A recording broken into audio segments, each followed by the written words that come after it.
Hi, I'm Dr. Karen Agar, and in this class we're going to look at working with numeric types in Java.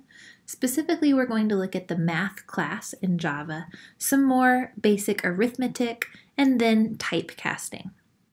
We've already seen the most common numeric types in Java. We've got ints, which are used to store whole numbers or integers, and then double, which is used to store numbers with decimal points. We're going to be doing math with both of these types and seeing how they differ. So first of all, just some basic math symbols here. Addition, subtraction, multiplication, and division should all be pretty self-explanatory for how they work. These are the correct symbols to use, so plus sign, minus sign, the asterisk, and then the forward slash. Be careful with division not to use the backslash. Note that there are two different slashes on your keyboard, but using this one that leans forward. Modulo is a different symbol which returns the remainder. So we're going to look at this one a bit further. Just for some brief examples, here's an example of using addition. I've got 5 and 10. Those are both numeric, so I can add them. Again, this would also work with doubles. I could add two different doubles here. And then because I'm adding two ints, I'm storing it in an int named x. Here's a similar example. I've got two doubles this time, 5.0 and 3.0. I am using multiplication here, so the result, which would be 15.0, would be stored in our double y. One important thing to note is that you can only do math with numeric data types. So right now we're talking about ints and doubles. There are other numeric data types where you can perform math, but you cannot use math with things like strings, for example. We've seen that the plus sign when working with strings has a different operation. It is not addition, it is in fact concatenation. And some of these other symbols have no meaning at all if you're not working with numeric data types. A couple trickier details to look into. If you divide two integer numbers, two ints, and that number, the resulting number, is not a whole number, then what's going to happen? It's going to actually truncate any of the decimals. So what this means is, in this example, if I were to divide 1 divided by 2, note that there's no strings involved in this print line statement, so it will actually perform math. These are just two numeric types. 1 divided by 2, we know, is half, right? 0.5. But 0.5 will not be the output because since two ints are divided, then we get an int as the result. That int, even though we know the answer is 0.5, will just be the number before the decimal. So again, we know that 1 divided by 2 would be 0.5, but we in fact truncate this and only keep the integer. So it doesn't matter if it was 0.99999, it does not round, it just truncates right after the decimal and gets rid of anything remaining. So 0 would print in this case. Another tricky thing to look at is the modulo. So I do want to note that it is not division, the forward slash. We have that symbol for division. Modulo gives us the remainder of two numbers. So for example, here I've got a print line. Here I have a print line statement where I print out 7 modulo 5. Again, these are numeric types, so this mathematical operation will be performed. And while we know that 7 divided by 5 is the value 1, right? 5 goes into 7 once. The remainder of that, or the difference after that, is going to be 2. So if you remember doing old school math where we used to have 7, we would do the box, right? Divided by 5. You would say 5 goes into 7 one time. 1 times 5 is 5. And so 7 minus 5 is 2. Now, if this were a longer number, you would keep doing that. But at the end of your formula, you would usually write a little r here for remainder and then 2. This is the value, whatever that remainder is going to be, that is returned by modulus. Again, I want to contrast that with division. Division would return the normal result of division here. Okay, so now that we know how to do basic math and we know what all of the symbols mean, we need to play around with some different equations and specifically talk about how to mix numeric types when doing math. So the first thing we'll look at is what happens if I do math with both an int and a double at the same time. So here I am going to have a println statement, system.out.println, and inside this println statement, I'm going to add two numbers. One will be an int and one will be a double. So I'm going to add 1 and 3.0. So we know 1 plus 3 is 4, right? But the question arises, this looks like an int, and it actually is a literal value of an int because we omitted decimals. And then this looks like a double, and it actually is a literal double. So first of all, it is completely allowed to mix different numeric types. The question is, what will actually be printed? Would it be just 4, like an int, or would it be 4.0? The important key to remember to all of the scenarios we're going to look at is the resulting type will always be the larger type. And what I mean by larger type is which one of the two between int and double would take up more space in memory. So here, I'm not going to focus on how much that space is, but just knowing which one of the types are larger than the other. There are more numeric types other than just int and double, and as long as you can remember which ones are smaller, which ones are bigger, kind of writing them out, smallest to largest can be a good thing, then this rule always applies. The resulting type when you do math with two different types is always going to be the larger type. Here, it seems pretty explanatory. An int only holds enough space for a whole number, while a double holds a whole number and decimal points. And so just like you might think, the double is the larger type, meaning that 4.0 would print here. I'm going to save and run it, and you can see 4.0 print. Now, because the resulting type is a double, what this means is instead of just printing it, I am also allowed to assign it to a double variable. So here, if I wanted the result of this math to be assigned to a variable, again, because the resulting type would be a double, I would need to choose a double to make this valid.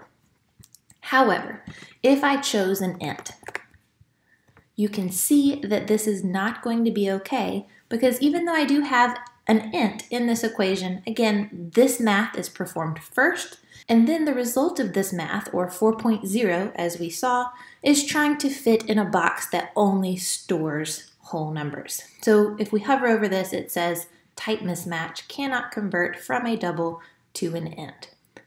There are scenarios where we need to override this and actually make Java force this result into the box that we need it to be in.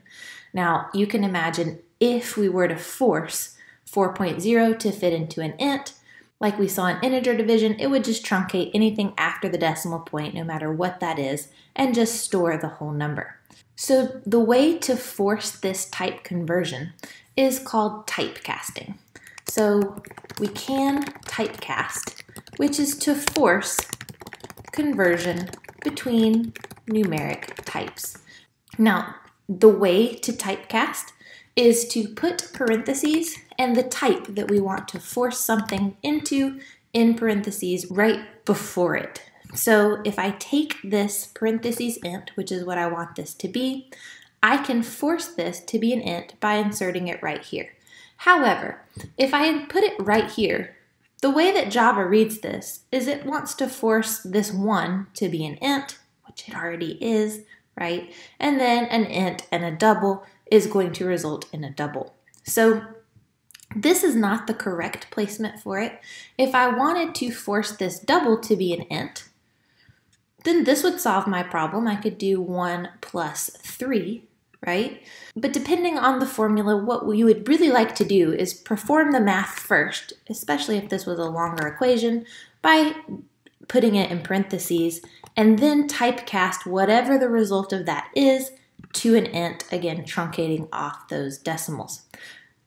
Structuring it like this is important because we could be adding multiple things like 3.5 plus 3.9, And again, by allowing this math to happen first, we would get a different result when we then truncated it than if we had truncated these to both be 3.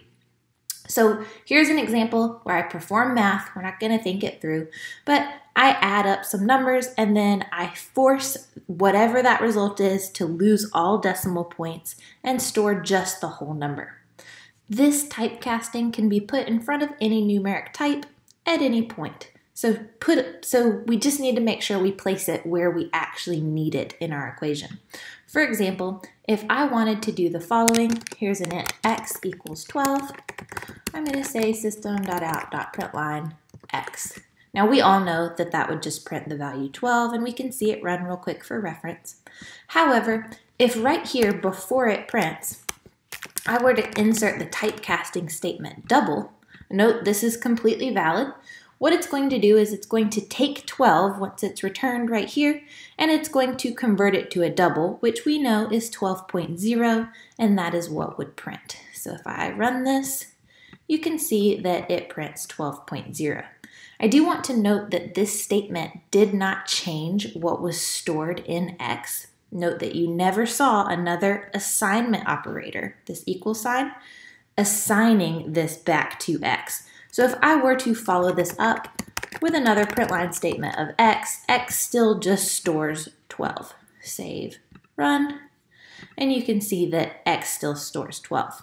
This can be really handy to use in println statements when you want to just remove decimal points quickly, but actually be storing them still in memory, maybe for later use. Now that we're experts on how to use the basic mathematical equations in Java, plus, minus, addition, and so on, and we also know how to convert between numeric types in Java and what type is expected as our output, we want to talk about how to use advanced mathematical equations in Java. So we all know in math there's more than just multiplication, division, and so on. There's other things like square root, right? Think about all the buttons on your calculator, how to get the ceiling of something, the floor. There's exponential equations like squared, raising one thing to the power of another. Again, all of these buttons on your calculator and then some that might come in handy. Well, certainly if we're good programmers, we could write the math that would perform these functions eventually, but Java has included for us a math class in our standard Java packages that we don't even need to import to be able to use functions like this. Now, first of all, the functions have good names. So if you wanted to raise one variable to the power of another, it's called pow. If you wanted to round, it's called round, and so on. But some of these, like square root, are abbreviated like this. And you should always get in the habit of, when using a class, looking at the documentation or the API for how to use those different methods. If we scroll to the math class's current API, so here I am in Java's math class documentation. Note that I'm on the Oracle website, so you know I'm in the official documentation for Java here. There's all kinds of stuff here that when you're just trying to look up how to use a method, you're probably not going to dive into. But note here that there is a list of methods, and if I just do a quick scroll, you can see I've got absolute value methods. I've got things like ceiling, cosine, exponential methods, things like log, max, and min, and round is coming up, things like that. So I'll just keep scrolling just to show you how many methods Java has built for us. Now these APIs always tell you how to use the method, what type you're going to pass in, what that method does, a brief explanation, and then what type it will return. So we're going to use the round method. So here I'm going to create a double. I'll name it x, and I'll set it to some value. I've got 3.9 here. If I wanted to print just the whole number value of this, I could say system.out.println x and typecast x to an int. We saw that typecasting would force this to become an int, but this would just truncate the number, printing 3. You can see that happen here. If, however, I wanted to round this, right, then I would want to use that math method. Now, if I flip over to the math round method, we can see that it lists 2. This video is not going to go into method overloading, which is how you have 2 different methods of the same name, but note that this is completely possible. Here you can see that if I pass in a double, which is what I have, it is going to return to me a long.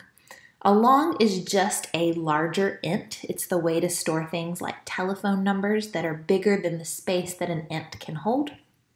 But again, it's going to act just like an int number, a whole number, again, just a larger space in memory. So if I wanted to call this method, it lives in the math class, so I'm going to say math.round, and I'm going to pass in x. Again, because I used this method and passed in a double, then the resulting type this says it will give me back is a long. If I leave it like this, it doesn't really matter what the resulting type is. A long is a whole number, so we would expect it to round and print out 4, and it does. However, one thing to note, because this hands me back a long, if I wanted to do the following, int rounded x equals math.round, note that this does not work. This is going to return type long, which does not fit in the box for int. So again, if I hover over this, same error we saw earlier, type mismatch cannot convert from long, the larger type, to int, the smaller type.